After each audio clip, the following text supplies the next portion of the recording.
जय Jagannath student welcome to our tutorial.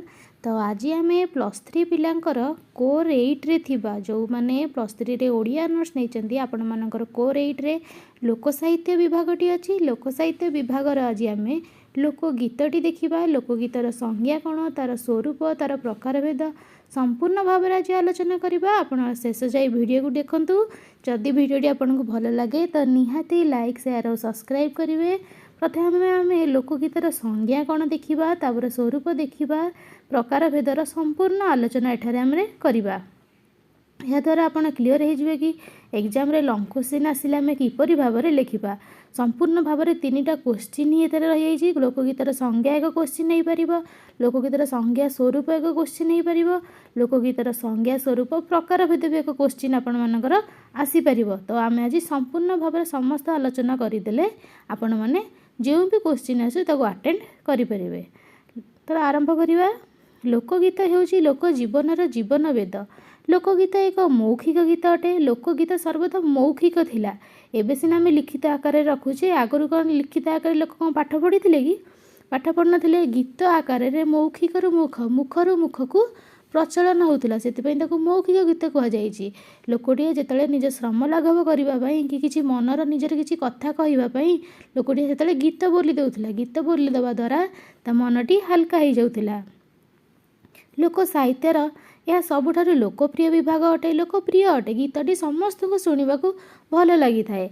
आज मनीष जेतेबेले गिरी गह्वर मध्य बास करुला, गचर फलमूल थिला तार आहार, वृक्षर बकल थिला तार परिधान, सेतेबेले सभ्यता और संस्कृति संपर्क में तार ज्ञान नथिला। केवल ओडिया भाषा ही कहीं विश्वर जेकोसी भाषा मानवर प्रथम भाव प्रकाशर माध्यम होइथिला। कविता लोक साहित्य स्रष्टा प्रथमे गाइची। लोक साहित्यर स्रष्टा प्रथमे गाइची तापरे कहिची हैला। पुणी लोक कवि जहाँ गाइची केवल प्रकृति कथा ही गाइची। लोक कविटा कौन गाई थाए, आपण माने कौन गाई थे? प्रकृति कथा ही आम विशेष गाई थांती।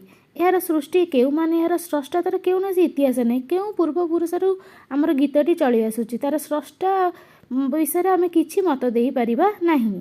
लोक शब्दर अर्थ जनता। लोक शब्दर अर्थ कौन? जनता। गीत शब्दर अर्थ गानधर्मी। ओडिया नारीर जावतीय सारल्य को यह बहन करिछि। तुंडे तुंडे यार व्याप्ति आउ प्रसार। लोकगीत अतीतर वर्तमान, वर्तमान भविष्य मार्ग में गति करिछि। एबे आमे संज्ञाटी देखिबा। मुझे आपको 5टा संज्ञा दे देछि, आपण जेतेटा भी मन रखि परिबे एग्जाम रे लिखिबे। डॉक्टर कुंज बिहारी दास को भाषा रे लोकगीत प्राचीन पुणी चिर नवीन अटे। चक्रधर महापात्र मतरे जो कविता गुड़िक एवं मुखे मुखे प्रचलित किंतु ग्रंथ भाव में परिचित होबार सुजोग पाई नहीं एवं समाजर कोणे कोणे प्रतिष्ठित ताहाकु आमे ग्रामगीति कहिबा। डॉक्टर वृंदावन आचार्य मतरे लोकगीतर धारणा अविच्छिन्न सरलता यार परिचय अटे। विश्वकोश कहुई लोकगीत होउछि मौखिक गीतिमयता। लोकगीत केबे हेले पुराणा हुएनि, यह सब सदा सर्वदा नूतन। नूतन युवती परी कल कल छल छल यार गति। लोकगीतटी केबे भी पुराणा था। गीतटी आपन जेतेबेले शुणिबे आपनको भल लगी थाए। एबे तार स्वरूप देखिबा। लोकगीतर स्वरूप कौन? यह जीवनवादी और काल सर्वस्व नुहे। पुरातन मध्य यह नूतनतार संधान दिए। लोकगीत अतीतर साक्षी, वर्तमानर आखि और भविष्यतर रखिका।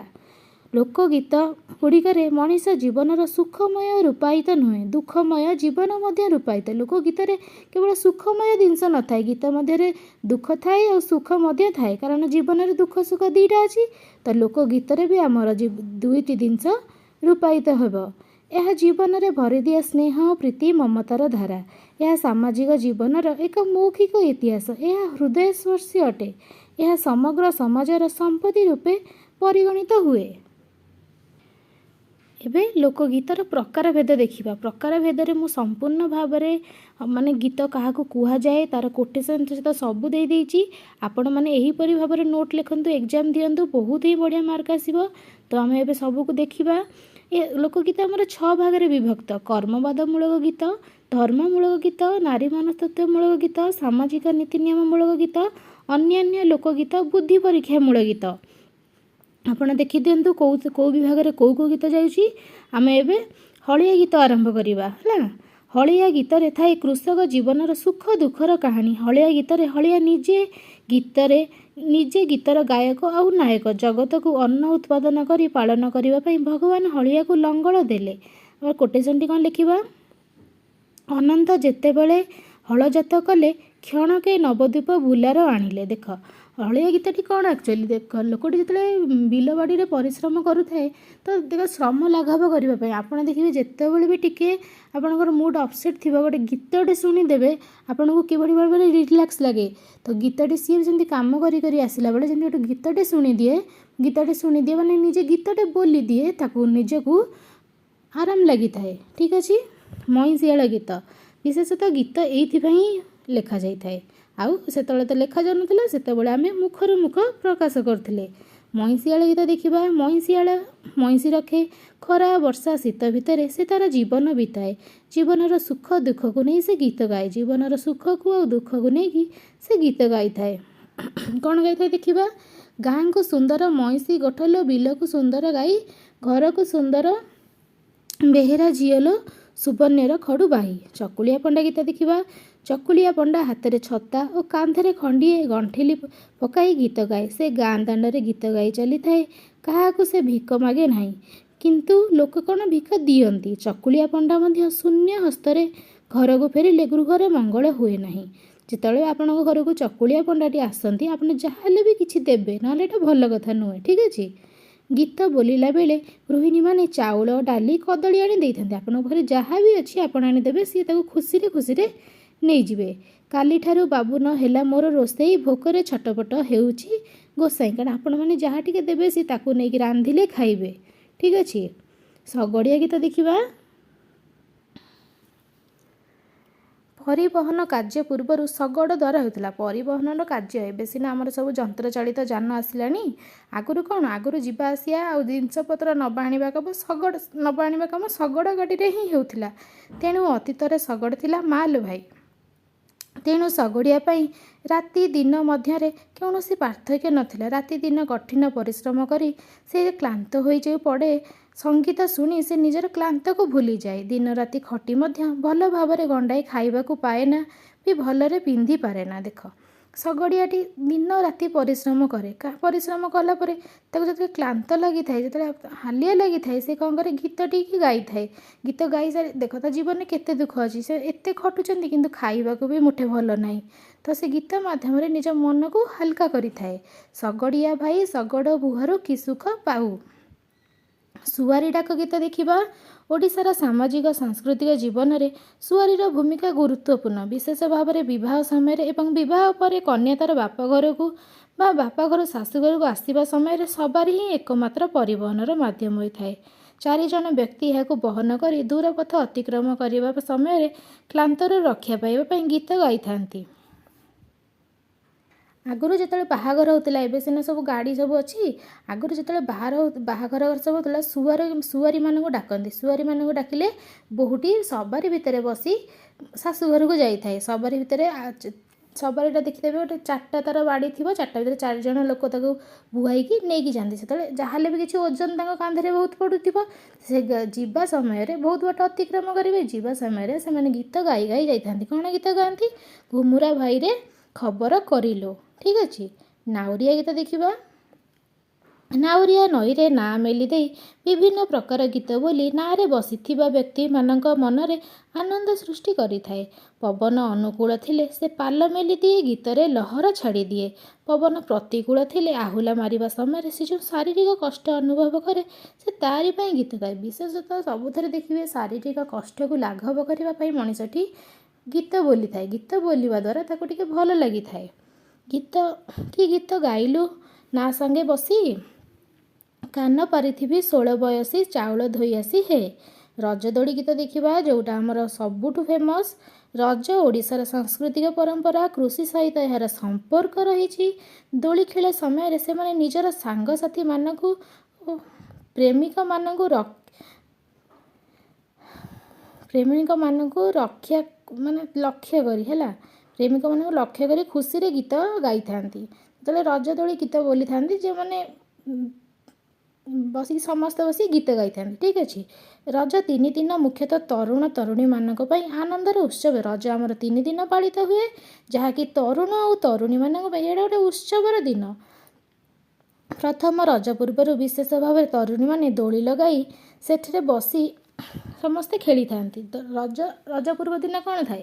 ରଜ ପୂର୍ବ ଦିନ ସଜବାଜ ଥାଏ। ସମସ୍ତେ ସେଦିନ ଦୋଳି ଲଗାଇକି ସଜବାଜ ହେଇକି ରଜକୁ ପାଳିଥାନ୍ତି। ସେ ରଜ ଦୋଳି ବସିଲା ବେଳେ କେଉଁ ଗୀତ ଗାଆନ୍ତି? ରଜ ଦୋଳି କଟମଟ ମୋ ଭାଇ ମୁଣ୍ଡରେ ସୁନା ମୁକୁଟ ଲୋ ଦିଶୁଥାଇ ଝଟମଟ। ପୁଚି ଗୀତ ଦେଖିବା। ପୁଚି ଖେଳ ଭାରତବର୍ଷ ଛଡ଼ା ଅନ୍ୟତ୍ର ଦେଖାଯାଏ ନାହିଁ। ଓଡ଼ିଶାର ଝିଅମାନେ ଏହି ଖେଳ ଖେଳନ୍ତି। ପୁଚି ଖେଳିବା ବେଳେ ହାତ ଦୁଇଟି ଆଗକୁ ଓ ପଛକୁ ଚାଲି ଯାଇଥାଏ।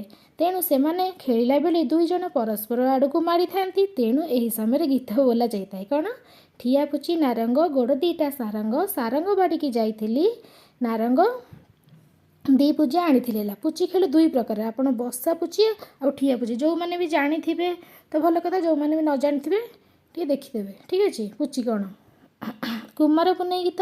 କୁମାର ପୂର୍ଣ୍ଣମୀ ତ ସମସ୍ତ ଝିଅ ପାଳନ କରୁଥିବା।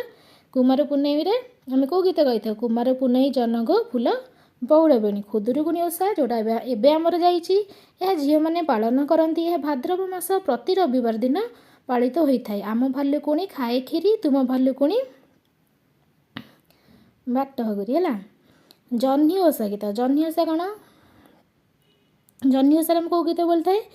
ଜହ୍ନି ଜହ୍ନି ଆଞ୍ଜୁଳି ନୀତି ପକାଏ ନୀତି ଆଞ୍ଜୁଳି ଦୋଳିରେ ଯାଏ ଦୋଳିରେ ଆସେ ପଟ ପିଠା ଖଣ୍ଡେ ମାଡ଼ିକି ଯାଏ। ହେଲା, ଶିଶୁ ଗୀତ ଦେଖିବା। ଶିଶୁମାନେ ଖେଳିବା ସମୟରେ କେଉଁ ଗୀତ ଗାଇଥାନ୍ତି? ତାକୁ ଆମେ ଶିଶୁ ଗୀତ କହୁ। ପିଲାଙ୍କ ଗୀତ ବା ଶିଶୁ ଗୀତ ଲୋକଗୀତର ଅନ୍ୟ ଏକ ବିଭାଗ। ପିଲାଙ୍କ ଗୀତ ହେଉ ବା ଶିଶୁ ଗୀତ ହେଉ, ଏହା ଲୋକଗୀତର ଅନ୍ୟ ଏକ ସୁନ୍ଦର ବିଭାଗ ଅଟେ।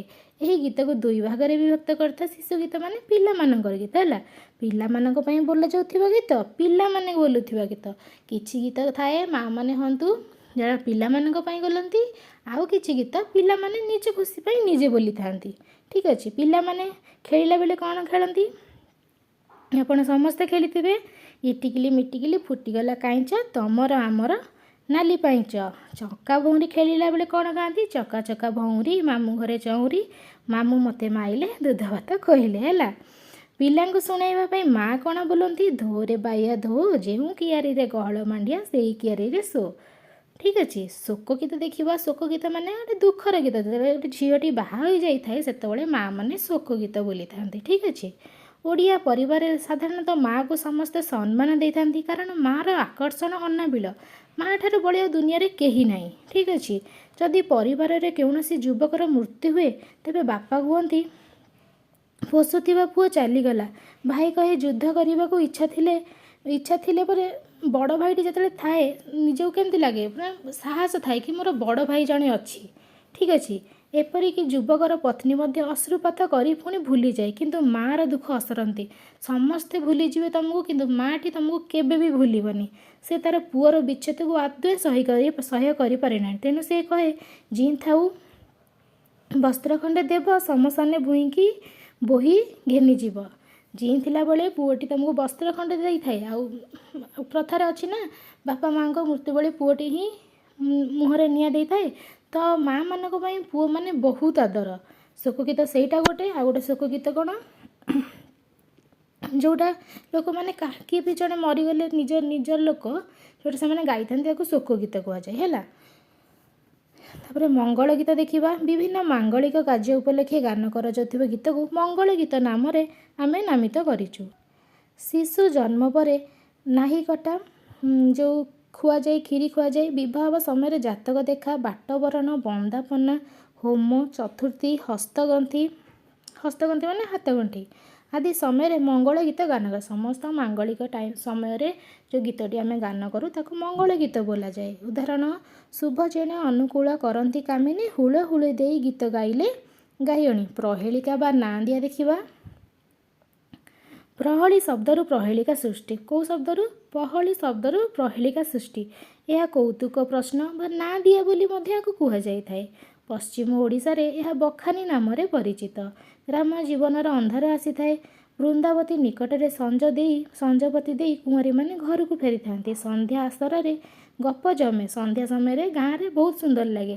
ସମସ୍ତେ ଧୂପ ଦୀପ ନେଇକି ଗାଁର ଯେଉଁ ଥାଆନ୍ତି ଆମର ଠାକୁରାଣୀ ତାଙ୍କ ପାଖକୁ ଯାଆନ୍ତି ଦୀପ ନେଇକି। ତାପରେ ସନ୍ଧ୍ୟା ସମୟରେ ସେମାନେ ଆସିଲା ବେଳେ ସମସ୍ତେ ଏକାଠି ବସିକି ଗପସପ କରିଥାନ୍ତି। ଏହାର ପ୍ରଶ୍ନ ପର୍ଯ୍ୟାୟ ଦୀର୍ଘ, ମାତ୍ର ଉତ୍ତର ପର୍ଯ୍ୟାୟ ସଂକ୍ଷିପ୍ତ। ଠିକ୍ ଅଛି। ଏଥିରେ ପାଣ୍ଡିତ୍ୟ ଉପସ୍ଥିତିକୁ ବୁଦ୍ଧିର ପରିପ୍ରକାଶ କରିଥାଏ। ଯେପରି ହଳଦୀ ଗୁରୁ ଗୁରୁ ରାମ ରାଉତ, ଘରେ ଭାତ ନାହିଁ ପୁଅ ବହୁତ। ଆର ଉତ୍ତର କ'ଣ ଆପଣମାନେ କମେଣ୍ଟ କରନ୍ତୁ ହେଲା। ସମର ବୋଲି କ'ଣ? ଅତୀତ ଓଡ଼ିଶାର ପାଇକମାନଙ୍କର ଅନେକ ଲୋକ କବିତା ଦେଖିବାକୁ ମିଳେ। ଯୁଦ୍ଧକୁ ଯିବା ସମୟରେ ବିଭିନ୍ନ ପ୍ରକାର ସମର ଗୀତ ଗାନ କରାଯାଇଥାଏ। କାହିଁକି ଗୀତ ଗାନ କରାଯାଇଥାଏ? ସମର ସମୟରେ ଯିବା ପାଇଁ ଗୀତ ଗାଇଲେ ତାଙ୍କୁ ଉତ୍ସାହ ଆସିବ। ଏହାକୁ ସମର ଗୀତ କୁହାଯାଏ। ପାଇକମାନଙ୍କର ବେଶ ପୋଷାକ ଖଣ୍ଡା ଆଦିର ପରିଚୟ ମିଳିଥାଏ କେଉଁଥିରୁ? ଏଇ ଗୀତମାନଙ୍କରୁ। କାନ୍ଦଣା ଗୀତ ଦେଖିବା, ଯେଉଁଟା ଆମର ମା' ମାନେ ଗାଇଥାନ୍ତି। କନ୍ୟାଟି ଜନ୍ମ ହୁଏ, କନ୍ୟା ବଡ଼ ହୁଏ। ପିତା ମାତାମାନେ ତା'ର ବିବାହ ସ୍ଥିର କରିଥାନ୍ତି। ଯେତେବେଳେ କନ୍ୟା ବିବାହ କରି ନୂତନ ସଂସାର ବାନ୍ଧିବାକୁ ଯାଏ, ପିତାମାନେ ଧୈର୍ଯ୍ୟ ଧରି ରହିପାରନ୍ତି ନାହିଁ ହେଲା। ଗୋଟେ ଝିଅଟେ ଜନ୍ମ ହେବ ତମ ଘରେ, ତାକୁ ଏତେ ବଡ଼ ଯାଏ ତମେ ରଖିବ, ଏତେ ସ୍ନେହ ଶ୍ରଦ୍ଧା ଦେବ, ପୁରା ସବୁଦିନ ପାଇଁ ସେ ଯଦି ଗୋଟେ ଜାଗାକୁ ଯିବ ଭାରି, ତ ଆପଣଙ୍କୁ କେତେ କଷ୍ଟ ଲାଗିବ। ପୁଣି ଅନ୍ୟ ଜାଗାକୁ ଅନ୍ୟ ଲୋକ ଅନ୍ୟ ପରିବାରକୁ ଗଲେ ନିଜ ବାପା ମା' ମାନେ ସେଇଟା ସହିପାରନ୍ତି ନାହିଁ। ସମାଜର ପ୍ରଥା ବୋଲି ସେଇଟା ଚାଲିଛି, କିନ୍ତୁ ସମସ୍ତଙ୍କ ମନରେ ବହୁତ କଷ୍ଟ ହୋଇଥାଏ। ନିଜ ଘର ଛାଡ଼ି ଅନ୍ୟ ଘରେ ରହିବା କଷ୍ଟକର ହୋଇଥାଏ। ସେଥିପାଇଁ ପିତାମାନେ ବହୁତ ମନ ଦୁଃଖରେ ଗୀତ ଗାଆନ୍ତି। ଦୁବ ବଢ଼ିଥିଲା କାକର ଖାଇ ବୋଉଲୋ, ମୁଁ ତ ବଢ଼ିଥିଲି ତୋ ସ୍ନେହ ପାଇ।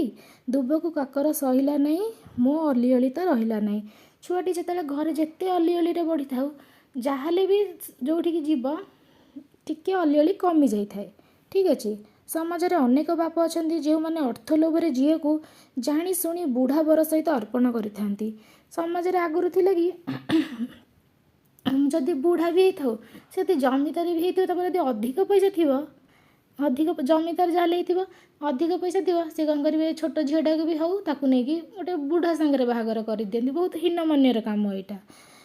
ସେଥିପାଇଁ ଗୀତ ଗାଇଥାନ୍ତି ଦୁଃଖରେ। ବେଙ୍ଗ କି ଜାଣଇର ପଦ୍ମ ବାସନା, ଛୁଆଟିକୁ ଦେଲ ସୁନା ପ୍ରତିମା, ପେଚା ହାତ ଦେଲ ସୁବର୍ଣ୍ଣ ମୁଦି, କିଏ ଶିଖାଇଲା ଏପରି ବୁଦ୍ଧି। ଏଇଟା ବହୁତ ହୀନମାନ୍ୟର କାମ। ସେଥିପାଇଁ ଗୀତଟି ଏମିତି ବୋଲାଯାଇଛି। ସମାଜର ତୋଳା କନ୍ୟା ଏକ ମର୍ଯ୍ୟାଦା ବାହିନୀ ପ୍ରଥା। ସମାଜରେ ଗୋଟେ ତୋଳା କନ୍ୟା ଥାଏ। ଠିକ୍ ଅଛି। ସେ ପ୍ରଥାଟି କ'ଣ ଦେଖିବା। ଏଥିରେ କ'ଣ ହୁଏ ନା, ବର ବିବାହ ପାଇଁ କନ୍ୟା ଘରକୁ ଆସେ ନାହିଁ। ଶୁଣ, ବାହାଘରରେ ବିଶେଷତଃ କ'ଣ ହୁଏ, ବରଟି ବାଜା ରୋଷଣୀ ନେଇକି ଝିଅ ପାଖକୁ ଯାଇଥାଏ। କିନ୍ତୁ ତୋଳା କନ୍ୟାରେ କ'ଣ, ଝିଅଟି ଆସିଯାଇଥାଏ ତା ଶାଶୁ ଘରକୁ, ସେଇଠି ଆସି ତା'ର ବାହାଘରଟି ସମ୍ପୂର୍ଣ୍ଣ ହୋଇଥାଏ। କନ୍ୟା ବର ଘରକୁ ଯାଇଥାଏ, ତେଣୁ କନ୍ୟାକୁ ଶାଶୁ ଘରେ ଯେପରି ସମସ୍ୟା ସମାଧାନ ହେବାକୁ ନ ପଡ଼େ, ସେଥିପାଇଁ ଗୋଟେ ଗୀତ ବୋଲନ୍ତି। ମୀନ ଖେଳୁଥାଏ ଜଳ ଭିତରେ ଲେ ବୋଉ, ମୁଇଁ ଖେଳୁଥାଏ ତୋଡ଼ କୋଳରେ, ଧୀବର ଜାଳଲେ ମୀନ ପଡ଼ିଲା, ଜଳ କ୍ରୀଡ଼ା ତା'ର ସରିଗଲା। ଦେଖ, ନାରୀଟିଏ ବାହାହେଲା ସମୟରେ ବହୁତ ଦୁଃଖ ପାଇଥାଏ। ସେଥିପାଇଁ ତା ବାପା ମା' ମାନେ ହୁଅନ୍ତୁ କି ସେ ନିଜେ ଝିଅଟି ବି ହେଉ, ବହୁତ ଦୁଃଖରେ ସେସବୁ ଗୀତ ଗାଇଥାଏ। ନିଜ ଘର ଛାଡ଼ି ଅନ୍ୟ ଘରକୁ ଯିବା କିଛି ଗୋଟେ ସହଜ କଥା ନୁହେଁ। ନାରୀଟିଏ ଛାଡ଼ପତ୍ର ଦେଇ ବାହାରକୁ ଆସିବା ପରେ ସମସ୍ତେ ତାକୁ ଅସମ୍ମାନ ଦୃଷ୍ଟିରେ ଦେଖିଥାନ୍ତି। ପୁରୁଷର ଦୋଷକୁ କେହି ସ୍ୱୀକାର କରନ୍ତି ନାହିଁ। ସମସ୍ତେ ତାକୁ ଥଟ୍ଟା କରି କୁହନ୍ତି, ବାବୁ ଘର ଝିଅ ଗେଲ ବସର ଲୋ, ଆଣିଛି ଛାଡ଼ପତ୍ର। ଦେଖ, ଯାହା ବି କିଛି ହେଉ ପ୍ରାୟ ସମସ୍ତେ ଦୋଷ ଦିଅନ୍ତି ଝିଅର। ସମସ୍ତେ ଝିଅକୁ କୁହନ୍ତି କମ୍ପ୍ରମାଇଜ୍ କରିବାକୁ। ସେଥିପାଇଁ ସେ ସମୟରେ ବି ଏଇଟା ଥିଲା, ଏ ସମୟରେ ବି ଅଛି। ସେଇଥିପାଇଁ ଏ ଗୀତ ଆଜି ଯାଏ ବି ପ୍ରଚଳନ ହୋଇକି ଅଛି। ତା ପରବର୍ତ୍ତୀ ବିଭାଗକୁ ଯିବା, ଢଗଢମାଳି। ଢଗଢମାଳି କ'ଣ, ଯେଉଁମାନେ ଦେଖିବେ ଗାଁରେ ସାଧାରଣତଃ ବୁଢ଼ୀ ବୁଢ଼ାମାନେ ଢଗଢମାଳି ମୁହଁରେ ସେମାନେ କହିଦିଅନ୍ତି। ଝଗଡ଼ା କରିବା ସମୟରେ ହେଉ କି କିଛି କାହା ଗୋଟେ ଥଟ୍ଟା ପରିହାସରେ କରିବା ସମୟରେ ହେଉ, ଢଗଢମାଳିର ବିଶେଷ ପ୍ରୟୋଗ ଗାଁମାନଙ୍କରେ ଦେଖାଯାଇଥାଏ। ଯଥା ଗୋଟେ ଫାଷ୍ଟ ଉଦାହରଣ ତ ଆପଣ ପଢ଼ିଦେବେ। ଆର ଦେଖି ତାର ଦେଖି ମୋର ଡେଉଁଛି ଡାହାଣ ଆଖି। ଆର ଦେଖି ତାର ଦେଖି ମୋର ଡେଉଁଛି ଡାହାଣ ଆଖି। ମାନେ ଏଇଟା ଗୋଟେ ଖରାପ ଇଏରେ, ମାନେ ସେ କାହାକୁ ଦେଖି ସହି ପାରୁନାହାନ୍ତି ହେଲା। ଢଗଢମାଳି ଏମିତି ବୋଲାଯାଏ ଆଗରୁ। ପ୍ରବଚନ ଦେଖିବା। ସିଂହ ସରୁ ଲାଙ୍ଗୁଡ଼ ମୋଟା, ଡାକ କହେ ପାଶେ ନ ଯାଅ ବେଟା। ପ୍ରବଚନ କ'ଣ, ପ୍ରବଚନ ହେଉଛି ଏକ ନୀତିବାକ୍ୟ। ଏକ ନୀତିବାକ୍ୟ ଯାହା ଆପଣ ବଡ଼ମାନେ ଅନ୍ୟମାନଙ୍କୁ କହିଥାନ୍ତି, ତାକୁ ଆମେ ପ୍ରବଚନ ବୋଲି କହୁ। शेष आमर शेष गीतटी आसूची सतीदाह गीत। सतीदाह एक गाथा कविता। पल्ली बोहूर दुख को कवि एठारे परिप्रकाश करिसेंती। शाशुंकर अत्याचार, ननंदर गंजना, स्वामीर मृत्यु पर सार दुख, शाशुर अत्याचार, बोहूर आत्महत्या, बोहूर नीरव अश्रुपात एठारे वर्णित होइछि। शाशु बोहूर एक दृष्टांत। सतीदाह प्रथा आगुरी थिला। सतीदाह प्रथा कौन, जदि भी झीटी कम बयस विधवा हो जाए ताको कौन करती नारी माने शाशु आउ ननंद मैंने जो आगुरी थिले भारी जंत्रणा ताको दियंती, जंत्रणा दियंती। तापर भी थिला जिते तुम धर स्वामीटी मरीगले तांकरी निआरे तुमको झास दे दियंती।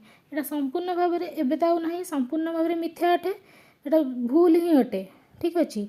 तो बोहू को शाशु ननद मैंने एमती कष्ट दे था बोली ए गीतटी आमर लेखा जाइए। आप गीतटी पढ़ी देवे। बोहू ननदर दृष्टांत भी अच्छी, माने ननद मैंने आगे बोहू को मानक टे हैरान करते। तो ये गीत भी से अच्छी। बोहूटी बहुत दुख पाई गीत को गाई थाए। ठीक अच्छे। आपण मानकर एहीपरि भाव में लोकगीतर संज्ञा स्वरूप प्रकार भेद सैला। आपण मैंने यहीपरि भाव में एग्जाम जब लिखे निहाती आपन को 10 ରୁ 10 आसियो मु ग्यारंटी दूची। जदि आपको वीडियोटी भल लगे तो निहाती लाइक शेयर और सब्सक्राइब करेंगे। शेष जाए देखि थैंक यू।